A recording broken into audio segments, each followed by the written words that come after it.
Meeting is being recorded. Okay, so we do have a full lineup for our fall colloquium series, and it's got a list of speakers that were inspired by everybody that was here. So thanks for doing the survey. If you did reach out to us, we really appreciate that. And we got speakers based on your recommendations. For the faculty that are here, we will be sending out invites for meeting times with speakers coming up. So look for those. And do try to meet with speakers if you can. I've posted the link to the physics colloquium in the chat function there. So what else to do again? Okay. So you can check out the colloquium series. Not all of the speakers are listed because we haven't gotten their titles and abstracts, but we do have a full colloquium series for the fall. Some other things, we're using the webinar format for a few reasons, and you know, one of the more important reasons is for security. So fingers crossed, we'll see how that goes. If you feel really strongly about this format, let me know. So I already see some hands up, and if you have a question for Tim, I'm going to turn on chat to the panelists. So Andrew, it looks like you have a question. If you can just chat me that real quick. So yeah, if you feel strongly about not using the webinar format, shoot me an email and we'll figure something out. Hopefully everyone was able to register okay, and there were no hangups there. So for now, try to use the, oh, I see, thanks Andrew. So I'll repost the, so it's just the physics.minds.edu/colloquia. And you can just kind of navigate there and look for all the talks. But so for now, let's try to use the Q&A function at the bottom of your screen. We tested that, it works. And I'll do my best to get through those questions as we go. If you have a question, like Andrew, just feel free to raise your hand at the end, and we'll go ahead and turn on your video and your audio, and you'll be able to ask Tim your question. And the Q&A does have a like button, so feel free to like those questions. And without further ado, I'm going to hand it off to Tim for our hazardous waste generating training. All right. Well, Daniel, thank you for the invitation to come over and well, we'll do this remotely for you folks. Much preferred being in a lecture hall somewhere in the CTLM and do this in person, but these are the cards that we've been dealt this year. So here we are doing this remotely. This is just about as strange for me as it is for everybody else. Daniel was kind enough to keep his screen open, so it feels like I'm talking to one person, but I see I have about 70 or some odd folks here from the physics department joining us today, so I'll try not to disappoint.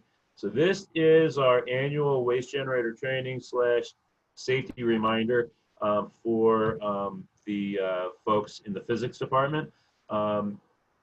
Any new graduate students that we have joining us, anybody who is going to be working in laboratories and has not completed the EHS laboratory safety training, that is an additional training requirement that you have on top of this, this training here. So this training allows you to purchase chemicals and also let you use our waste disposal services. General lab safety training is just required for anybody who's going to be working in laboratory spaces. If you're working with lasers, you're working with the radioactive materials, radiation producing equipment, there are additional trainings that you need to attend as well. So with that said, I would have loved to have revised this a little bit, throwing in some new pictures, but that just wasn't in the cards this year. Wasn't really on campus all that much since what, the middle of March. And you know, everybody's waste storage areas were really good because not a whole lot of lab activity was going on. So anybody who's heard this before, this is definitely a refresher. For you folks who have heard it the first time, I will try to go through this as slowly but as informative as I can. So I can talk a very long time about hazardous waste, what it is and what it's not. There's all sorts of regulations for used versus unused chemicals. Basically what it boils down to here on campus at the School of Mines is 4 characteristics of hazardous waste that we need to be worried about. It's flammable waste, there's corrosive waste, there's toxic waste, and there's reactive waste. There's a whole other set of regulations for unused materials. Just know we have this whole chemical storage and distribution facility here at the School of Mines where we buy the chemicals, and we will also take back your unwanted and unused chemicals. So if you have unwanted, unused materials you want to get rid of, it's older than I am, probably a good excuse to want to get rid of it. Give us a call. We will come on over to your lab space and take it away. So I just saved you about 20 minutes of training simply by telling you we'll take your unused and unwanted chemicals out of your lab space for you.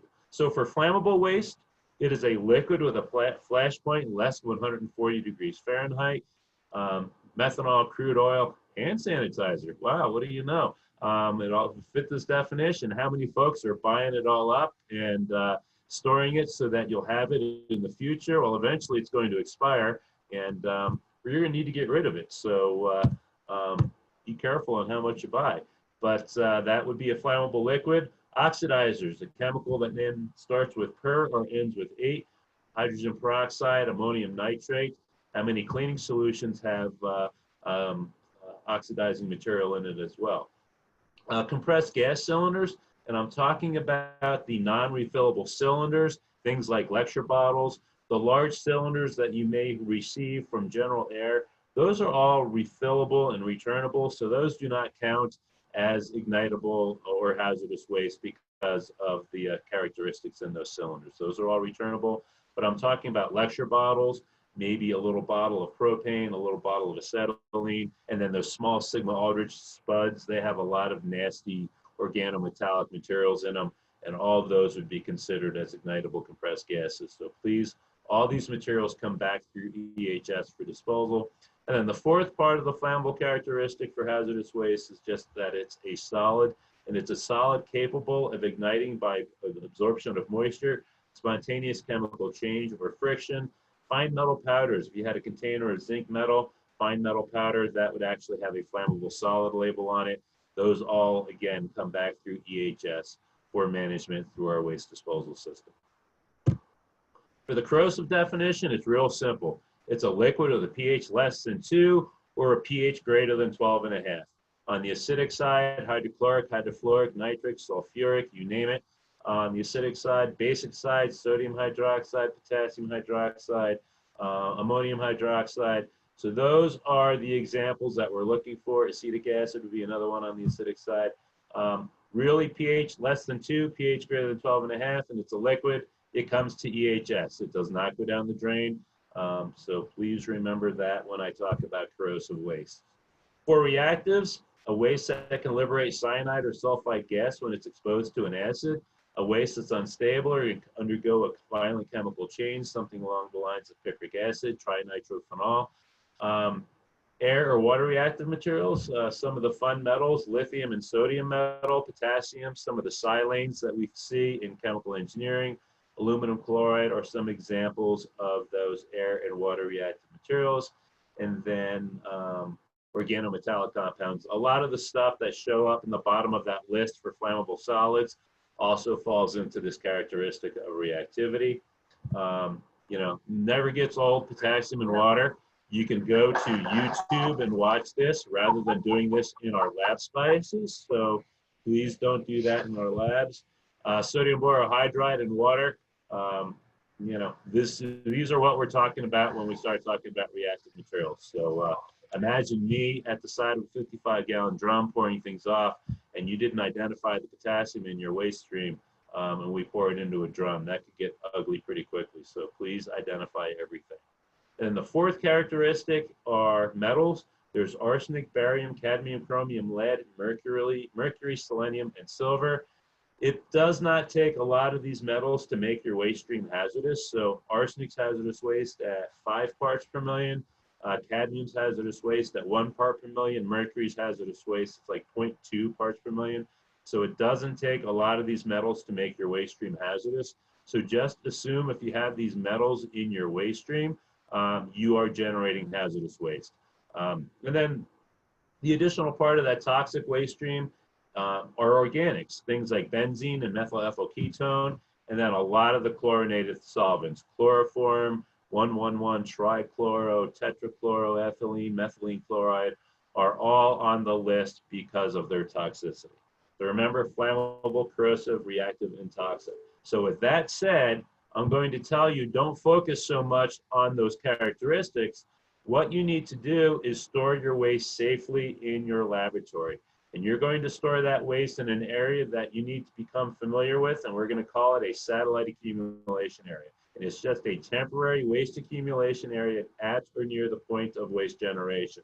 So if you generated the waste in your laboratory, it needs to stay in your laboratory. It doesn't go out into the hallway. It doesn't go out into your office. It doesn't go into the trunk of your car. It stays in the laboratory where the waste was generated. So 99% of the time, I see the waste is stored in one of these three locations in a laboratory. It's either stored in the hood, on the floor, or inside a chemical storage cabinet. However you want to store your waste is fine with me. Just remember that that area must be designed to prevent chemical reactions, fires, explosions, and spills. So Tim, how do we do that? Well, if you look at this picture, this is a nice try. We have all their waste accumulation containers right here. They're all properly labeled. They're properly closed. They're in secondary containment. That's fantastic. My question for this person is, where do you do your research? That fume hood is the best place to do research. You don't want to store that much waste in your hood. You're not going to have a safe work location. So maybe minimize the amount of materials that you have in your satellite accumulation area. Submit it. We'll come by and take it away. Or now that you guys have CoreStack, I will talk to you about a special room down in the basement where you can store that waste. So the cheat sheet for satellite accumulation areas, the cliff notes, as you may say, the waste containers must be closed. The lids must be in place. If it's going to generate pressure, make sure that that cap has a vent cap. That doesn't mean you take a drill and drill through the top of it. It means it is a container that you receive from us with a pressure relieving valve on it. Labels, make sure the container is properly labeled, and I'll talk to you more about that. Make sure the container is not leaking. In addition to not leaking, make sure it's inside secondary containment. And then it says location. Make sure the container stays in the laboratory where the waste was generated. So this, this is pretty easy stuff, I think. I'm not the sharpest person that you're going to have speak to you guys this semester in your colloquium, but I think this is pretty simple. You're going to put your lids on your waste containers. You're going to put a label on it. You're going to fill out that label, and you're going to put your waste inside a secondary containment. So it can be done, and it's quite easy. There's a lot of folks on campus who struggle with this, though. So we just overfill our waste containers. We put no lid on it and no label. That's great, but it doesn't tell me what the material is. Here we have a product name, but it's the funnel and the waste container is sitting open. Funnel is open, bottle containers are open. Nice try, we filled out, or put a label on it, but it's not filled out. A bunch of vials like this is just a nightmare because July 24th experiment does not identify what the contents are in that container. This is a nice one, except we have mercury and crude oil all over the outside of the waste container. Open bottles and waste stored in sinks will get us in trouble. So this isn't very difficult, but now you know what I'm looking for when I talk about satellite accumulation areas and some violations. So the simple thing that I can do is just walk you through the process for managing waste safely in your laboratory. And the first thing that comes to mind is if you have a liquid waste or a solid waste, you have to put it somewhere. So you're going to come to EHS and get an empty container. We provide empty containers for your waste free of charge. So you can pick up empty containers from us here in Kubal Hall. And then here's this name you maybe aren't familiar with, McNeil Hall. That is the new parking garage. That is where the EHS main office is going to be located. And that is on the very front end of the parking garage overlooking Maple Street. It sounds so lovely.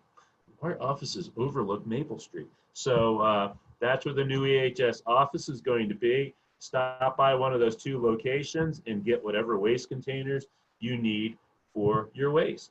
So a couple of pointers for your waste containers. If you have solids, I want them to go into open top containers like this 5-gallon pail or this 1 gallon, I call it a Costco mayo jar.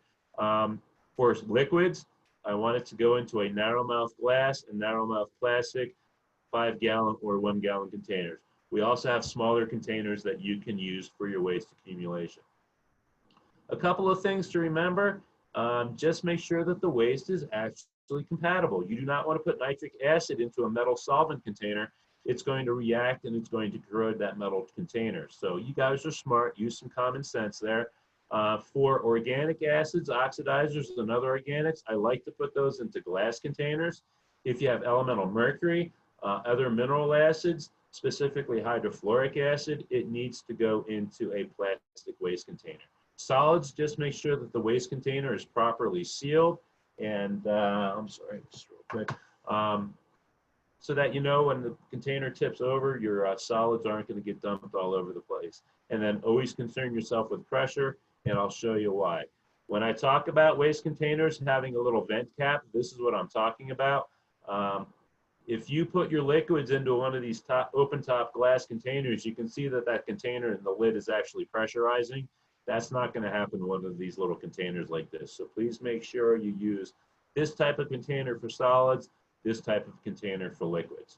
So that is what we're looking for with containers. How about empty reagent containers? If you purchased a bottle of acetone, you purchased a bottle of ethanol, there's no reason why you can't put your waste solvents or your waste alcohol into that used empty reagent container. So a couple things to remember. Make sure that the container is actually compatible. If you have 70% nitric acid, you probably don't want to pour it into an acetone bottle or an alcohol bottle. You're going to generate a reaction. So if you're desperate for a container, make sure you take that bottle and you rinse it, triple rinse it, pour some water in it, shake it up 3 times, pour it down the drain. Now that container is going to be compatible for your nitric acid. Remove the old labels. That bottle of methanol is going to say that it's flammable. If you put nitric acid in it, you need to have it say corrosive. And then return the chemical storage facility barcode number. And I'm going to talk to you about that towards the end of the presentation. Things I don't want to use, don't go over to Safeway and drink all the water out of the bottle. And this is still my all-time favorite with duct tape across the top. V8 Fusion bottles, Simply Lemonade. And these are my new favorite ones. This is a bottle for toting solvent bottles across campus. This is just in case you drop the bottle. It prevents the materials from going all over the place. This is not a waste container. So it's sitting open on top. It is not an appropriate waste container. This is secondary containment for moving your solvents across campus. So please use these, and I'll talk to you about that further towards the end of the presentation. So if you put your waste in a container, the next logical step should be putting a label on that waste container. So this is very common on campus. Smells like acetone. That doesn't tell me what it is. There's absolutely no information on that container there. Again, nice try. We put the label on it, but we didn't put any information on it. So please fill out that label. Unknown materials are very expensive and they're also very unsafe to store. So please label everything. So when it comes to labeling your hazardous waste, this is what I'm talking about. You can come by EHS and pick these up, again, from the CSDF here in the basement of Coolbaugh or from McNeil Hall. And these labels need to be attached when you first add waste to the container. And that requires your name, the date when you first put waste into that container, and then the chemical constituents. We need to know exactly what you put in there. Acetone, 30 to 45%, that's fine. If you think it's 30 to 70, that's fine too. Let me know exactly what you have. You might think hydrochloric acid, it's only 10%. I'm not going to list it. I need to know about it because typically if it's just acetone and methanol, we're going to pour that into a 55-gallon steel drum. Now that we see that there's hydrochloric acid in it, that's going to need to get shipped off in a plastic drum. We can't have the drum start to spring leaks. I'm responsible for the drum from the day we ship it till the day it's actually dropped into the incinerator. That could be up to a year. We cannot have our drums springing leaks in the storage facility. So make sure you list everything out so that we know how to manage it appropriately for disposal to get it off of campus. So please list out everything. And then you need to check off the hazards. Acetone and methanol, sounds like it's flammable to me. Corrosive, because of the hydrochloric acid, you check off those two. Your waste is properly labeled in your laboratory. If you have non-hazardous waste, things like broken glass, empty containers, maybe batteries, just cut the heading off the top of the container. We'll still be able to manage the waste because it has the barcode on it. So just fill out the label, let us know what it is, submit it online, and we'll come on over and pick it up. And I'll show you how to submit it here in a little bit. On these labels, just expose the top inch of adhesive on the back of that label. The rest of this label actually hangs free. Again, your name, the date, chemical constituents, and then check off the hazards, and then just expose the top inch of that label to your bottle. On that label, your third requirement is to identify your waste. Identify all organics, don't just write solvents, that doesn't really tell me much. Alcohols, I get a good idea what I'm going to do with that, but I need you to list everything out for me. So please identify all solvents. Metals in solution tells me absolutely nothing. Is it hydrofluoric acid and zinc? Well, that's something that's going to have to be shipped off campus because it's HF. If it's zinc and DI water, maybe that's something that can actually go down the drain. Arsenic and sulfuric acid, obviously something that needs to be managed through the EHS department. So please list all metals and the solutions. Don't just write metals in solution. Don't just write acid mixture. That's a very popular waste submittal, and again, it doesn't tell me anything. I have very specific management requirements for hydrofluoric, for picric. Nitric acid, 70% has to actually be shipped as an oxidizer. So please list out your acids and their concentrations as best as you can. If you have spill cleanup material, say you spilled some chlorinated solvent on your bench top, you wiped it up with that paper towel is considered hazardous waste, so it does not go into the trash. There's two things you can do with that paper towel. One is you have that Costco mayo jar, you can throw your contaminated solids into that container, or you have a container with your chlorinated solvent in it already with the liquids, you can stuff the paper towels into that waste container. Whatever's easiest for you works for us. Just make sure you do not throw that spill cleanup paper towel or any other adsorbents into the trash. Your fourth requirement is just make sure the container is in good condition. And when I say good condition, I'm looking for two things. I want to make sure the container is properly closed, and then I want to make sure the containers are not overfilled. So make sure you do not leave funnels and bottlenecks like that, and then do not fill your waste container up to the very top like you see here, because this is what happens when you take it out into my waste storage facility. I do not have the luxury of air conditioning, so whatever the temperature is outside, if it's 95 degrees, we have seen bottles explode just like this in my storage area, and we don't like that very much. So leave about 2 inches of headspace in your waste bottles so that they don't explode. If you open your waste container and there seems to be a little bit of pressure going on, there's a good indication maybe you need a different type of container, and I'll show you what I'm talking about here. So yeah, this is nitol solution over in Hill Hall. They mix nitric acid and methanol. This was a container there in Hill Hall that exploded and took the sash out with it. So if your waste container is generating pressure, I will give you one of these, we call them burp funnels.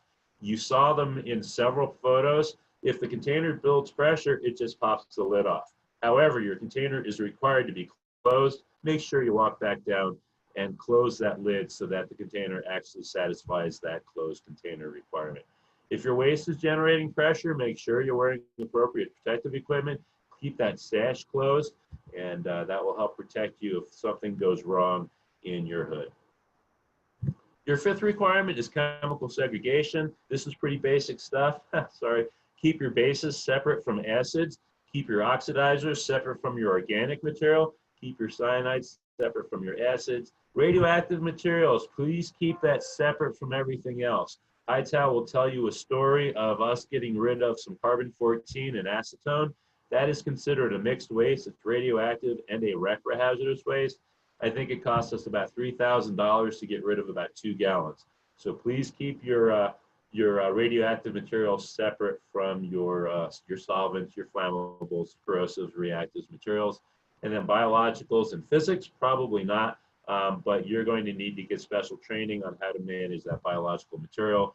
Just send me an email, tswietzer@mines.edu, if you are one person in the physics department who has biological hazardous waste in your laboratory.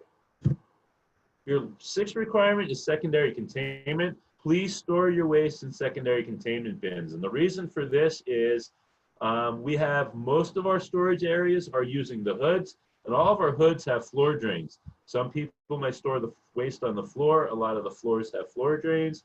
And even the cabinets below your hood, there's no spill capture reservoir. So if the bottle is to leak, your spill might end up going all over everything else in that cabinet. It might actually leak out below the cabinet. It may actually have to pull that cabinet. So it's very simple to avoid those problems by using these secondary containment bins in the hood, on the floor, or inside your cabinet. And I do have lower profile spill secondary containment bins for you if you're interested for inside your cabinets. Bins are available from EHS. So you came over for safety glasses. We're going to send you with labels, waste containers, and secondary containment. So be prepared. We want you to do this right. So we're putting this material and equipment out there so that you can do it appropriately. And always feel free to ask questions about satellite accumulation areas. I'd be more than happy to come on over to your lab and check things out. Your last requirement are weekly inspections. Look at what I put down here. You do not need to perform a weekly inspection of your satellite. You need to perform a satellite accumulation area weekly inspection. You do not need to document this. So I've had this form on our webpage for years. Nobody can sustain this on a weekly basis. So don't do it. My agreement, all I'm asking for you to do is before you leave campus on a Friday afternoon, you're just going to be back on Saturday anyway, but check your satellite accumulation area. Make sure the containers are not leaking. Make sure the containers are properly closed. They're labeled, they're properly segregated, and you're good to go. Just do that. I don't know, whatever your Friday afternoon, wait, we can't do anything anymore because we're all under lockdown and quarantine. But before you go and have that beverage on your back porch and socially distanced from everybody else, please be sure that you do these satellite accumulation area inspections. You do not need to fill out the form unless you think you can do this on a weekly basis. We had a compliance inspection, what was it, about 2 years ago, and they came through and we had all these forms only partially filled out, and they're like, well, there's a violation. So if you can't fill the form out on a weekly basis, don't do it. However, you must do a satellite accumulation area inspection. What should your area look like? Well, there should be lids on your waste containers, there should be labels, and there should be secondary containment. There's a floor drain, make sure that their secondary containment is in use, and you are in compliance for your satellite accumulation areas. So I mentioned that compliance inspection that we had in 2018. One of them was failure to conduct weekly inspections in satellite accumulation areas. Here's the catch, that was 2018. They come back and visit about every 2 or 3 years. So I feel like I'm on the clock. So make sure you do those weekly satellite accumulation area inspections. The other thing they dinged us on was failure to properly label hazardous waste containers in a satellite accumulation area. And this kind of goes to Vince's puppies. Maybe they chase their tail. You don't do the inspection, well, you didn't put the label on it. And so it's kind of like going around in a circle. One just results in the other. So please make sure if the containers are properly labeled. Well, guess what? You probably picked that up because you did a weekly inspection. So please make sure you do those. Other things the inspectors might look for, they're old dusty and crusty reagent containers, stuff you obviously don't want to be doing at a world-class research university like the Colorado School of Mines. This stuff looks older than me. Here's ether and nitric acid in the same storage compartment. That's an incompatible material. Here's ether and domestic style refrigerator. Tim, how do I know it's the domestic style refrigerator? There's a butter dish. There's the egg trays. And this actually says Sears right here. Sears does not make a refrigerator that is designed for cold storage of solvents. It must say Fisher Scientific, VWR, or Revco. So do not store your ether in a domestic style refrigerator. What happens? You open that door, the light comes on, and that might be the last thing you see. So make sure you do not store your solvents in a domestic style refrigerator. Other violations in satellite accumulation areas, and you guys know to look for these already. Open containers, a train wreck like this, waste leaking out of the side. Unknown materials get us in trouble. Leaking containers, and then training. This training is good for 1 year. In 2021, hopefully we could all get back together and do this face-to-face. or you can get together with Canvas and do some other training options to get your training refreshed. But this is required on an annual basis by the EPA in the state of Colorado. So if this is your satellite accumulation area and we have a compliance inspection, what do you do here? What you need to do is fix it. The funnel needs to come out of the bottleneck and then put the label or the lid onto that bottle.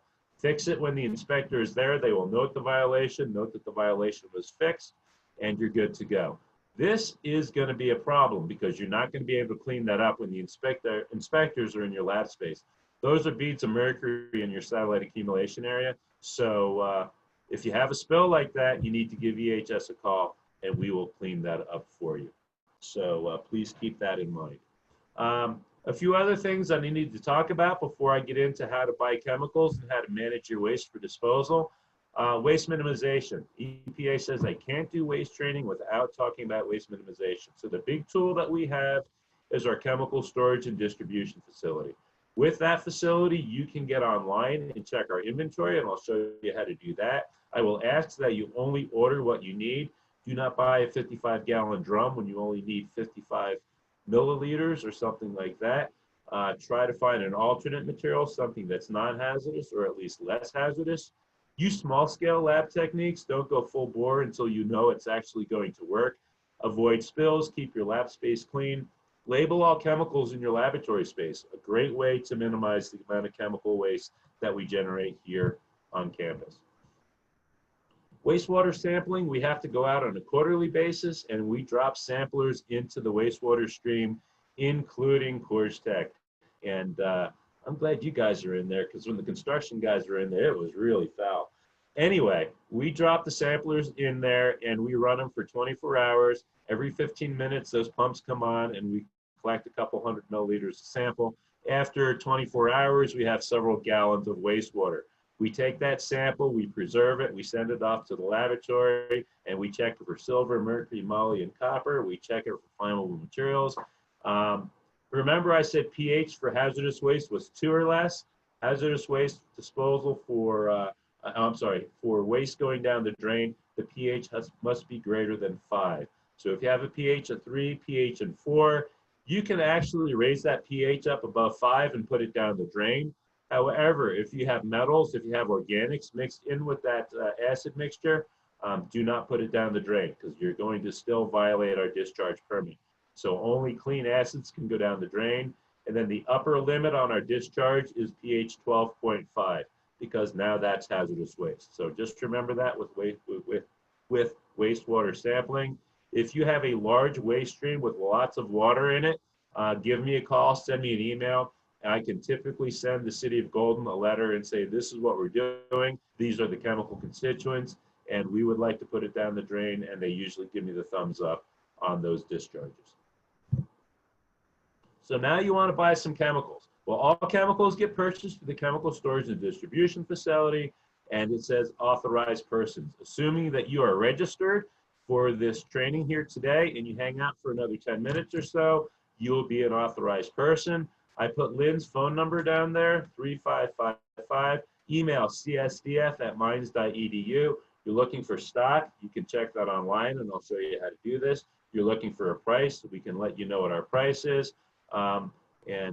It's all pretty neat. So what you need to do in order to find a chemical, you need to go to the EHS webpage and click on Find a Chemical, and it requires your Trailhead username and password. And from there, you log in. You click on the button on EHSA that says Inventory right there, and you will continue on and type in a chemical name. So you want to see what we have in stock here. You're going to click on CSDF and type in a chemical name right here, and then right there you go. And if you wanted to type in ethanol versus ethyl alcohol, you can do that. It recognizes a whole bunch of different synonyms. So it's a pretty neat system. Previous.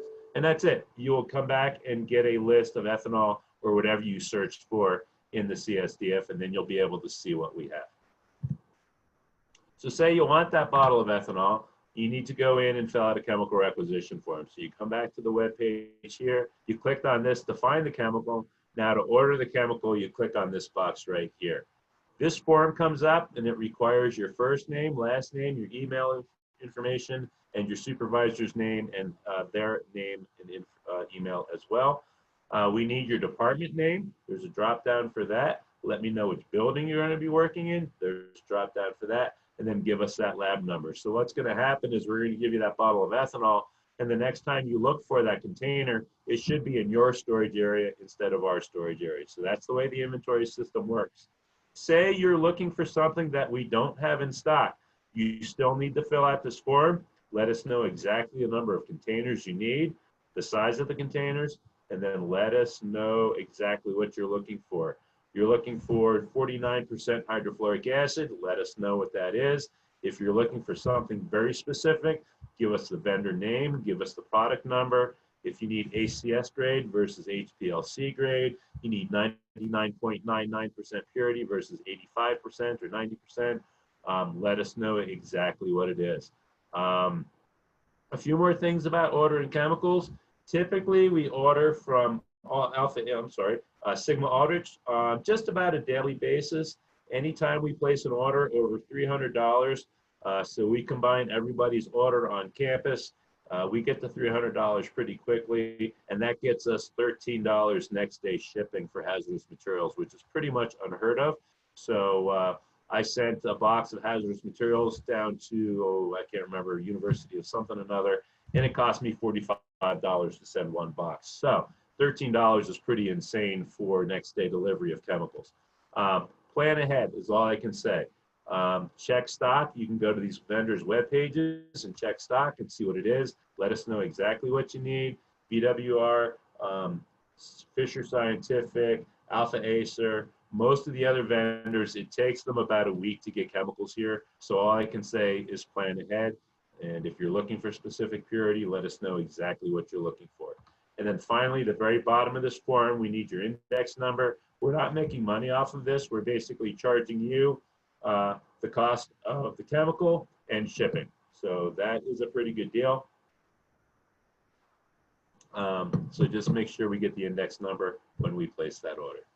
So you're ready to pick up a chemical? Right now, under COVID times, we want you to come by the chemical storage and distribution facility, and your order we'll send you an email when it's ready, and then we're putting everything out on this cart. Look for your name on a sticky note, and then take your order and bring it back. If you need waste containers, we're keeping the waste containers, we're keeping the labels and the secondary containment all out in the hallway of the basement of Kubal Hall here outside of room 030. So come on down and pick up your order. Please walk your chemicals and your orders back to your building. Do not put them in the back of your car and drive them. If you had a bottle of methanol and that bottle split open, you're going to have quite the mess on your hands. When you carry things back, use one of these bottle carriers like we have here. We have 3 different types for you to use. So use those secondary containments for moving those bottles back across campus. So you use those chemicals and you're ready to get rid of your chemical. Real quick, before I show you how to do that, let me just walk you through a few limitations. Do not accumulate more than 55 gallons of waste in your laboratory. That is 11 5-gallon pails. That's 55 1-gallon pails. Who's got that much space in their laboratory to store that much waste? Probably not many of you. So my recommendation is just submit it when the containers are full. So there you go. And then do not store waste in your laboratory for longer than 6 months. Here's what you've all been waiting for. Course Tech room 051 is now a 90-day waste storage facility. So you guys can take your waste down there and place it in there. Before you do it, you must submit it online first. So I am not quite set up to do this yet, but you can go ahead and start bringing your waste down there. We're going to put some secondary containment bins down there, one for flammable, one for corrosive acid, one for corrosive base, and then just one for solids. And then I also need to get a spill kit down there. But you can go ahead and start using Course Tech room 051. Before you bring your waste down, submit it first. Do not just dump your waste down there. Your waste is going to come back up to your lab. I'm going to put it in your car. I'm going to put it in your lunch. No, I'm kidding. Please do not dump waste on me in Course Tech 051. You guys can do way better than the folks in metallurgy. They dump waste in Hill Hall 126 all the time on me. Please submit it first, then bring it down to Course Tech 051. When you get it down there, there's a stack of yellow tags that say hazardous waste, and there's a date stamp. You need to stamp the date that you leave it in that room. So it has a yellow tag that says hazardous waste on the date when you first put waste into the container. Now you have a date on there that you left it in room 051. So now there's 2 labels on there for hazardous waste. A little crazy, these are the regulations, but it has to have a date on it that you leave it in that room. It's called a 90-day facility. Guess what? You just started the clock on those 90 days when you stuck that label on there with the tag. That's why it needs to have that tag. So that's why we call it a 90-day facility. So things I don't want you to do with your waste: please don't dump chemicals down the drain. Do not throw your chemicals into the trash. If you have broken glassware, do not throw that into the trash. You can come by EHS and we will give you a 5-gallon plastic pail, or the broken glass boxes from VWR, depending on how much glass you have in your laboratory. Please do not use evaporation as a disposal method. Please do not take chemicals home with you. And then I mentioned the barcode numbers. Everything we purchase, we barcode. So please send these barcode numbers back. Probably what's easiest for you folks in physics, you don't have big chemical inventories in your laboratory spaces, just email Lynn, csdf@mines.edu. I emptied this container number and scribble it out. If you have a bunch of empties, put them in a box, put 1 yellow tag on it that says empty containers, and we will come on by and take them and barcode scan all of those out. So it's pretty easy for us to do. I've got this barcode scanner right here, and we just come through and we scan everything out of the system. Whatever works for you works for us. So just make sure we get those barcode numbers returned to EHS. So you want to get rid of your waste? You go back to the EHS webpage. Here's this banner here that says Submit Waste Online.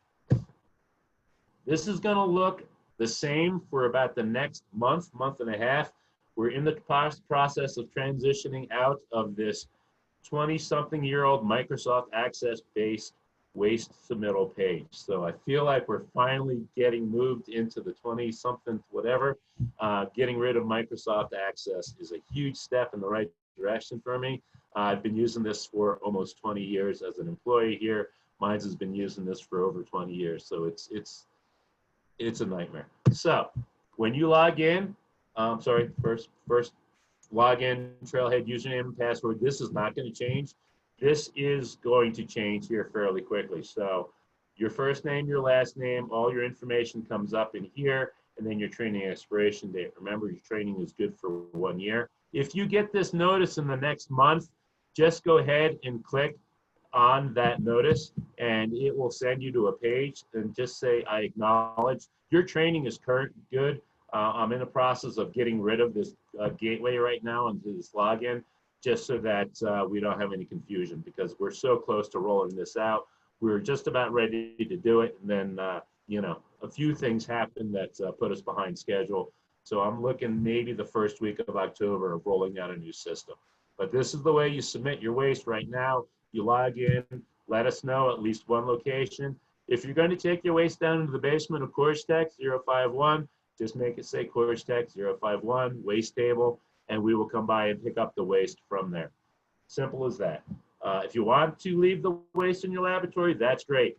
We will just come up to the lab and pick it up from there. Just know while it's in the laboratory, you have to do those weekly inspections, not me. When it's in my storage facility, I have to do those weekly inspections. So your call. You can bring it downstairs, and now it's my responsibility to do those weekly inspections. So there's a little incentive to get the waste out of your laboratory. And then just let us know exactly what you need. Enter what the waste is, the 6-digit barcode across the top. Let me know exactly what the waste description is. Give me all that information there. In the first week of October, the waste system is going to transition over to our EHSA hazardous materials management service that we have. So it's still going to require a login, first name, email address, your telephone number. Let us know where you're located and all that stuff, and that's all right here. All you have to do is click on add a waste request. and then enter exactly what you have. The tag numbers, all the yellow tags are uniquely numbered. You can enter that number there. Let us know the container contents, unit of measure, container type, storage location, and the hazards. And that's as simple as that. You click it into the submit, and it's now into our system, and we'll come by and pick it up that way. So it looks pretty similar. They looked at our system and they said, wow, that's pretty neat. And so they made their system look to be a lot like the one that we've already been using. And all you have to do is click that submit button there. We'll come up with a tutorial, and it'll be on our webpage when we roll this out in October. So darn COVID, it put us back just a little bit of time, but I think we'll be ready to go that first week of October with this waste system. Okay, and then you can look it up, not completed. If it gets picked up, it'll say completed. That's simple to deal with. And then finally, sharps. If you have sharps, remember sharps that are biologically contaminated go into a red bin like this. If they are not biologically contaminated, they go into a green bin like this. And when I'm talking about sharps, I'm talking about razor blades and needle sticks. And we do not put needle sticks into the trash. You can see the needle stick right there. You can see the glass there. We have a lot of students doing sustainability studies, and they're digging through the trash, and that's not safe. One student here in Cuba thought it was a good idea to throw the sharps into one of my Costco mayo jars, and you can see the needles came out of the side. And then the most tragic thing is my student ended up with a needle stick that somebody thought it was a good idea to put a needle into a plastic bag. So we're all mine students, we're engineers. We should know that a needle stick is come through a plastic container fairly easily. And please use the appropriate containers. Both of those sharps containers are free of charge. They cost about $5. This one cost me several $1,000s because it ended up in a workplace injury. So please be aware of that. Finally, batteries. Lead acid batteries, nickel cadmium, nickel metal hydride, lithium, lithium ion batteries. We recycle all of those. If you have a whole bunch, one tag, submit them online, and we'll come by and pick them up. If your laptop battery happened to die and you happen to be over by McNeil Hall or over by EHS here in the basement of Shop Cuba, drop it off and we will get that battery recycled for you. And then remember, computers, monitors, printers, fax machines, we get all that stuff recycled as well. That does require a facilities management work order, and they will come on over and pick it up. And speaking of sustainability and recycling, Mines does have a sustainability group here on campus, and they are pushing a Green Labs initiative. And you can go to mines.edu Sustainability Green Labs, and you can see our nitro glove recycling options that we have. We have block styrofoam recycling available and plastic box recycling. The other program that they're pushing are the Shut the Sash program. I have to say that very slowly and deliberately, or I'm afraid I'm going to say something else. So make sure you shut the sash on your fume hood. Increases safety and also stops wasting energy. Probably one of the more expensive things we have to run on campus are fume hoods because of the amount of air that runs out of there. And then you can join the movement. You can go and post a picture of you being sustainable in a laboratory, and you can be entered to win a solar-powered speaker. So with that said, I'm real curious about if we have any questions, and I'm going to close my screen out here. Fantastic. Awesome. Thanks so much, Tim. We really appreciate that again. Anybody have a question? We do. I see. Yeah, so I can go ahead and read it for everyone. So if hand sanitizer, and this is from Todd Ruskell, one of our faculty, and this is a fantastic question, actually. I had not thought about this. And if I had, I would be asking it. But so if hand sanitizer and disinfectant is 70% alcohol, that means paper towels used to wipe down surfaces or they can go into the trash. Right. And so what do we do with the paper towels? The paper towels can actually go into the trash. Oh, the paper towels can go into a trash. That's okay. If you're using a chlorinated solvent or something like that, then that'd be a different story. If you had something that was on that list of toxics, then it couldn't go into the trash, but alcohol is okay to go into the trash. I knew that question was going to come up, so thank you. Yeah, what a great question. Okay, so we have another question. How do we attain a box for nitrile glove recycling? Shoot csdf@mines.edu, email, say who you are, where you're working, and we will get a nitrile glove recycling box over to you. I would say we can get it over to you. we're going to make you come by and pick it up here from the basement of Poobah Hall. So we're here at the Chemical Storage and Distribution Facility. Email csdf@mines.edu and say, I would like a nitro glove recycling box, and we'll leave it out for you, and you can come by and pick it up. And then when it's full, just shoot that same email, CSDF, and we'll get it recycled for you. Okay, fantastic. Okay. Anything else? Feel free to type into the Q&A box or raise your hand, either one. I think we'll wait just a hair longer here.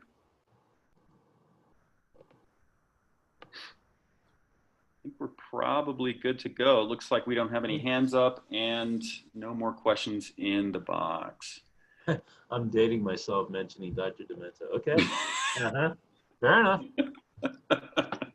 I am old, I admit it. All right. Well, I think that we are finished up here. Tim, we'd like to thank you one more time. We really appreciate everything you do for us. All right. Well, thank you very much for the invite. Like I said, it's way easier to spend 45, 50 minutes, a little long-winded, with you folks rather than having to send out 80 or whatever invitations through Canvas and all that other stuff. So great. Do you mind if I actually we have one last question here. Could you repeat the email address for the glove box? But I'm going to go ahead and type the email address into the chat. So Chemical Storage and Distribution Facility, and the acronym is CSDF, Chemical Storage Distribution Facility. You just put CSDF@mines.edu. Okay, so hopefully that went through to everyone. You got it. I think that's it. Mm-hmm. All right, everybody. Well, thanks for attending the first colloquium in the series, and thanks again, Tim. And we will see you all next week at the same time. Excellent. Awesome. Thanks, Tim. Stay safe. Yeah, fantastic. Okay, bye-bye, everybody.